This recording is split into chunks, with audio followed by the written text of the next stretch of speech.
अनेकांच्या पोटातील ओठावर येणाऱ्या गोपितांची बिनधास्त मांडणी करणारं बातमीपत्र।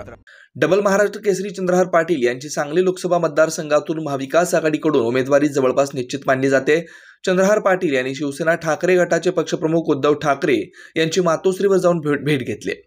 कोल्हापूर लोकसभा मतदारसंघ महाविकास आघाडीमध्ये काँग्रेस लढवणार असल्याचं निश्चित होत असताना सांगली लोकसभा मतदारसंघ जागा शिवसेना ठाकरे गट लढवणार असल्याची माहिती आहे। याच पार्श्वभूमीवर चंद्रहार पाटील यांनी शिवसेना ठाकरे गटाचे पक्षप्रमुख उद्धव ठाकरे यांची भेट घेतली। चंद्रहार पाटील यांच्या उमेदवारीला वंचित बहुजन आघाडीने सुद्धा पाठिंबा दिला। चंद्रहार पाटलांची उमेदवारी निश्चित मानली जाते।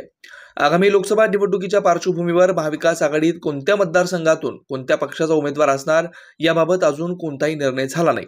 अशात अनेक असे मतदारसंघ आहेत ज्यावर एकाच वेळी आघाडीतील 2 पक्षांकडून दावा केला जातोय, त्यामुळे निर्णय होऊ शकत नाही। मात्र काही मतदारसंघाबाबत निर्णय झाला असल्याची माहिती मिळते, ज्यात कोल्हापूर लोकसभा मतदारसंघ महाविकास आघाडीमध्ये काँग्रेस लढवणार असल्याचं बोललं जात आहे। पण याच वेळी सांगली लोकसभा मतदारसंघाची जागा कोणाला सुटणार यावरून देखील चर्चा आहे। असं असतानाच डबल महाराष्ट्र केसरी चंद्रहार पाटील यांची सांगली लोकसभा मतदारसंघातून महाविकास आघाडीकडून उमेदवारी जवळपास निश्चित मानली जाते। तर चंद्रहार पाटील यांची शिवसेना ठाकरे गटाचे पक्षप्रमुख उद्धव ठाकरे यांची मातोश्रीवर जाऊन भेट घेतली। या भेटीत देखील यावर चर्चा झाली असल्याची माहिती मिळते। जिल्हानिहाय संयुक्त बैठका घेण्याचे आदेश।